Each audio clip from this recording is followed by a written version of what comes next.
Hello, everyone. Thank you so much for joining us on this Road to Glasgow discussion. We are just about 2 weeks away from the start of COP26. And for those who need a definition of what that is, it stands for the 26th Conference of Parties, which is a gathering of climate delegates from approximately 200 different countries. They will be meeting in Glasgow, Scotland, and they will be trying to reach how to curb carbon emissions, how to strengthen adaptation to climate change, how to finance these initiatives, and also how to work together, wealthier countries, developing countries, all together to try to get on a sustainable path to keeping temperatures from rising on average, keeping it to 1.5 degrees Celsius and absolutely no more than 2 degrees Celsius. The last conference in Madrid, 2019, failed to reach agreement, and many people are calling this one make or break.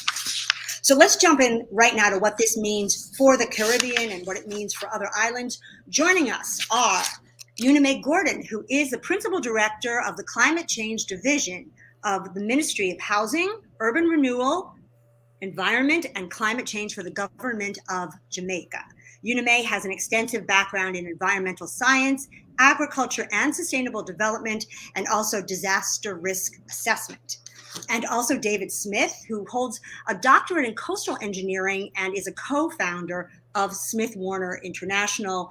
He founded that company more than 25 years ago, and during that time has worked on shoreline protection and coastal resilience projects throughout the Caribbean.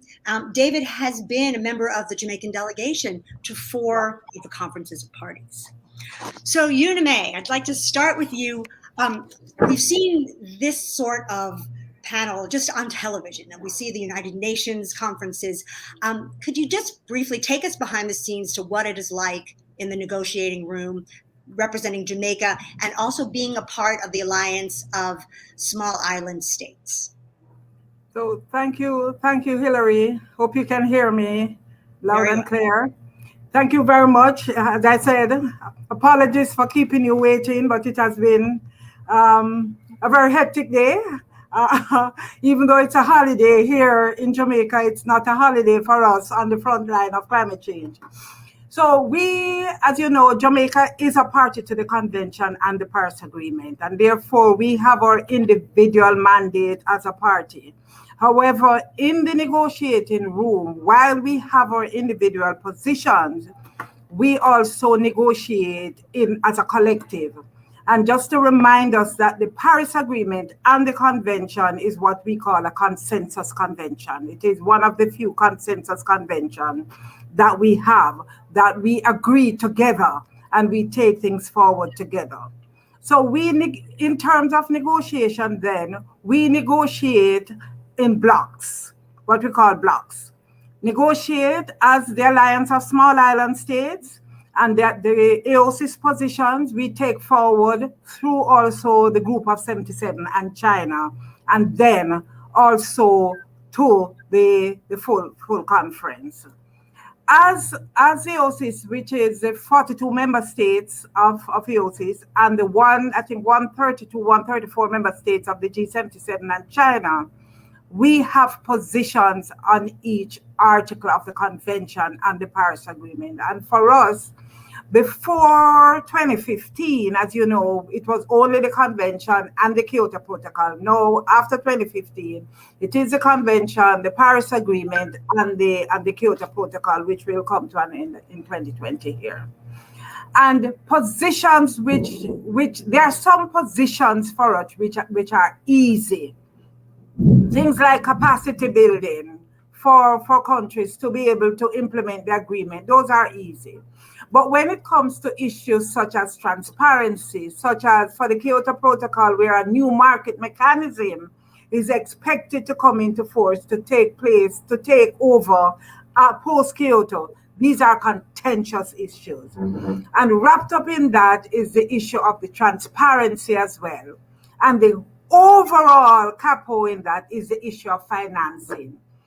If we are saying if small island developing states are the least contributors to the problems of climate change and global warming, but we are feeling the brunt of it. We are inherently vulnerable. So we can't tell a hurricane not to come our way next year or this year. It will come. And what happened? And as the science say, it is coming more vigorous. It is becoming more intense. There is more water. What do we do? Where do we get the financing for?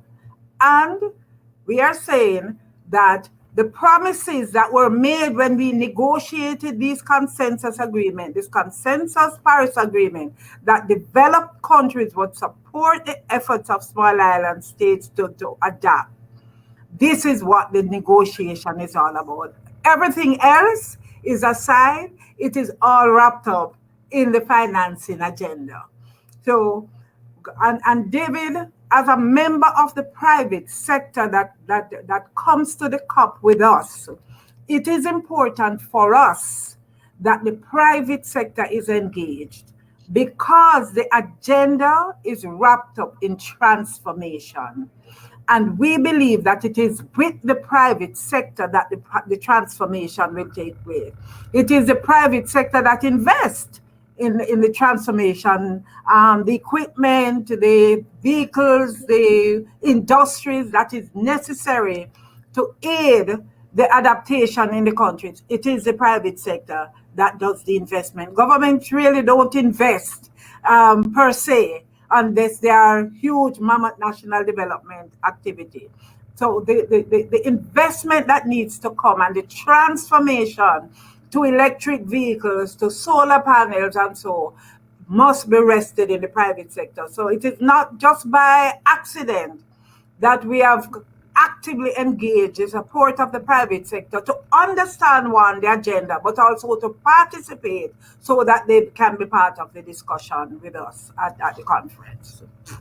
David, I'm going to follow up with you in just a minute about that question of the private sector and about whether the private sector has the capacity to accomplish what needs to be accomplished. But UnaMay, I want to just jump on one of the points you made, because I know just recently Jamaica made a commitment to reduce carbon emissions. I believe it's 28.5%. And you just spoke quite a bit about mitigation there in terms of solar energy and electric cars. How about adaptation to what's already happening in the region and what's likely to continue to happen? All right. So as I said, we are inherently vulnerable. And therefore, once the impact comes, we have to adapt. So our coastal resources, the seawall is an adaptation measure. We are interested, and for us, it's adaptation, adaptation, adaptation. We are already feeling the brunt of the climate impacts. And therefore, things like the beaches and the coastal areas, the communities, the agriculture, these are things that are already happening to us, and therefore already need all of this for us to adapt. Jamaica itself is also just now preparing a national adaptation plan. So we have prepared the NDCs, with the NDC, which people see as a mitigation plan. No, it is our plan. It is our solidarity plan, because that is what is required of us. But also, we are also in the process, as we speak, of also preparing a national adaptation plan. What are the things that we need to do to get to that ultimate adaptation level where people can say, for agriculture, what are the sectors that are most impacted? So the agriculture sector, the water sector, the housing and coastal resources, all of these, interrogating one by one. And then I spoke about the solar panels and the electric vehicles, because that's the reduction. But then when that comes, what else? What are the co-benefits of that? When the private sector invests to reduce the emissions, what else? And so a lot of time we get caught up in the mitigation agenda. Jamaica is not seized on the mitigation agenda. We are seized on ensuring that our population can cope and that the communities and the industries and the sectors that is impacted, especially agriculture, tourism, the urban sector, the reducing the concrete footprint in the urban areas, all of that. And we are at the moment preparing as well an adaptation plan, but also an adaptation communication, which we expect to have ready before the COP, so that people can also be aware of all the things that Jamaica is doing in terms of adaptation. That should be ready before the COP. And so, David, this is your area. I mean, protecting people, protecting shorelines. You've worked on projects everywhere in the Caribbean, Jamaica and Barbados and St. Lucia and Bahamas. Tell us a little bit about what you see needs to happen going forward with a worsening climate of storms that now can really, for the first time, be attributed to climate change. Thanks, Hillary. So I think one of the key things is going to be, let's say, a nexus of development, projects and plans with boosting resilience. So UnaMay has spoken very well about the fact that as small island states, we are disproportionately affected by the greenhouse gas emissions of larger countries, right? So we are forced to adapt.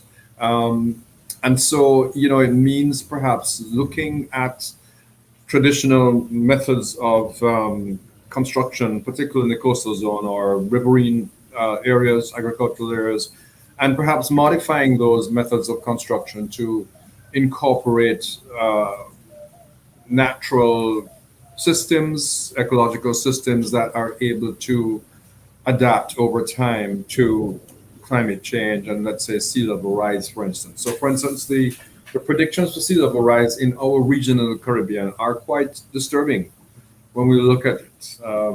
The projections for our rise are significant, and when one superimposes on that the effects of storms, hurricanes, and storm surge, then it's quite frightening, right? So we have to look at how can we include, for instance, the use of mangrove stands with perhaps more traditional methods of coastal protection to bring about a more holistic way for us to have our coastal communities, which in fact for the islands represent a majority of people. Jamaica may not necessarily be completely representative of the Caribbean in this regard, but certainly for many of the islands in the Caribbean, the bulk of the population lives in a narrow belt on the coastline.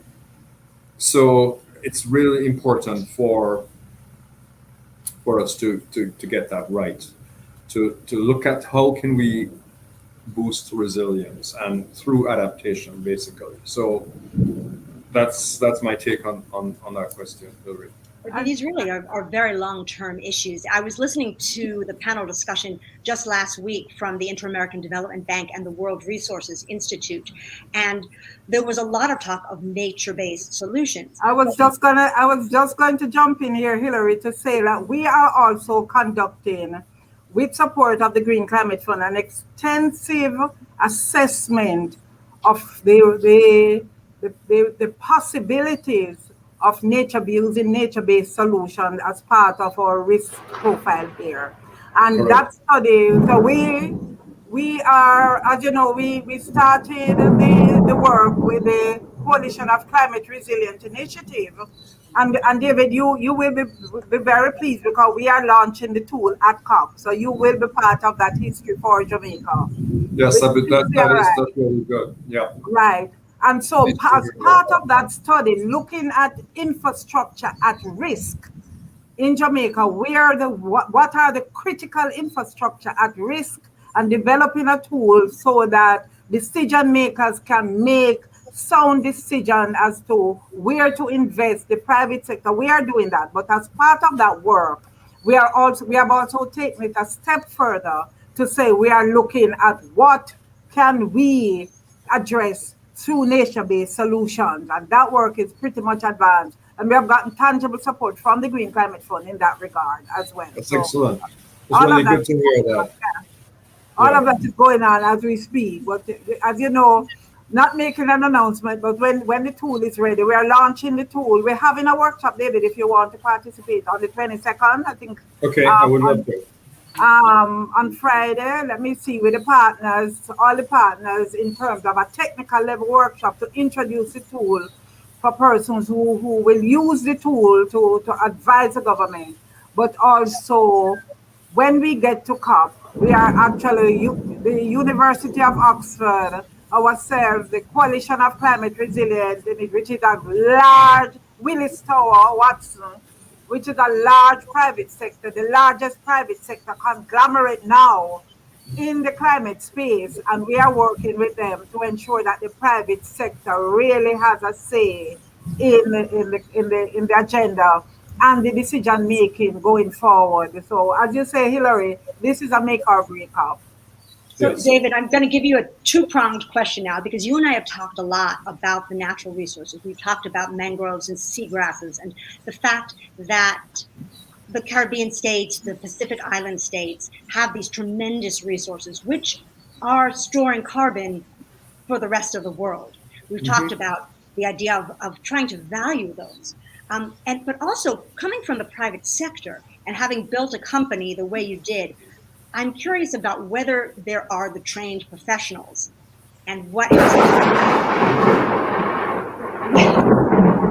to have a nod to the violent scores and then the sound effects. But just last week during this Inter-American Development Bank and World Resources Institute panel, somebody from the water resources industry was saying things have to happen, but we don't have the trained people to do that, to make these projects happen, and the people with a local know-how. So David, you built a firm, and I know it started out because you needed to do things that weren't happening. So could you address that? The human resource capabilities. I think we have a pretty competent. I mean, I'm speaking regionally now. We have a pretty competent pool of trained professionals in the environmental space, not just in Jamaica but throughout the Caribbean, right? Yeah. There are some standout people across the region and in Jamaica in this regard.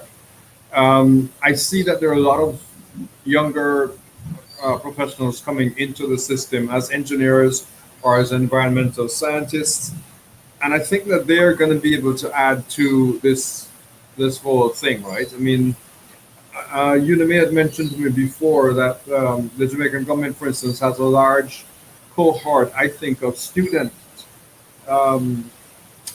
contributors, UnaMay, you had said, right, who are based in the UK now, who may be Jamaicans or from other Caribbean islands, who are coming to COP as a part of the student component of the delegation, right? So I think, what I see here is people being brought in to this space, and they will take it forward. Is what I'm anticipating. And any thoughts about the natural resources? Because I know we've spoken about nature-based solutions, but also about storms being so violent that at times you need more. You need a hybrid solution that is going to incorporate the resources, but to build more. David, could you touch on that? That's my feeling, Hillary, is that because we live in a zone that's subject to hurricanes. I mean, there are other places in the world, Southeast Asia, where there are typhoons, right? And because we live in that space, I think that the ultimate way to build resilience when you have hurricanes knocking you door every year is perhaps to be able to combine nature-based solutions with hard solutions. So some sort of hybrid structure. The nature-based part of it allows adaptation to rising sea levels. The hard part of the structure gives a last line of defense against wave energy coming in from hurricanes or storms, right? So I think really for our region, that combination is critical, is perhaps of more importance right now than strictly nature-based solutions. That's my take on it. I agree. Let's move to financing these projects for just a moment, because UnaMay, you talked about some of Jamaica's priorities. What is the mechanism? Because there was money pledged, and the wealthier nation said we're going to get to $100 billion a year for these projects. It's not there yet. So what happens when you have a project that you'd like to build? All How right. do you access that funding? So as you know, Hillary, there are financial mechanisms that was established to serve both the convention and the Paris Agreement. The JEF was set up to serve the convention. When the Paris Agreement came about, the Green Climate Fund was established to serve the Paris Agreement and the convention. And then we have the Adaptation Fund, which was also set up to target specifically developing countries and adaptation needs specifically. And for the Adaptation Fund, the share of proceeds from the markets from the Kyoto Protocol was supposed to go into the Adaptation Fund to shore up the fund. Now that the Kyoto Protocol is going out and therefore a new market mechanism, in the last, I think in Madrid, it was agreed, one of the decisions that if you read the decision of the COP 1CP 2419, you would see that a decision was made that the Adaptation Fund will serve the Paris Agreement. That was something that we fought for, because if the Adaptation Fund, if the Kyoto Protocol was going out, then the Adaptation Fund would go out, because it was set up specifically for the Kyoto Protocol. So one of the decisions that was made and was agreed in Madrid was that the Adaptation Fund would also serve the Paris Agreement. So we have these three mechanisms now: the Green Climate Fund, the Global Environment Fund, and the Adaptation Fund to serve. And fortunately, I'm also the designated authority for both the Adaptation Fund and the Green Climate Fund. And then there is the focal point for the JEF, which is also in the ministry. And so when we have these projects, it becomes, we know what the priorities are, not only the priorities of government, because this really cannot be the priority of government only. It has to be in totality the priority of the country.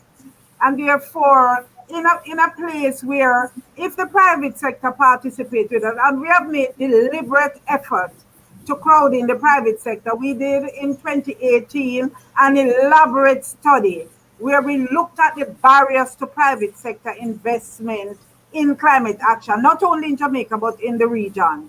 So we know what the barriers are, and then we target removing some of those barriers by going after the resources to enable the private sector to participate. And so part of it is now for the private sector to say, okay, these mechanisms are established to service the agreements. We need to participate in these agreements, and therefore, how do we participate?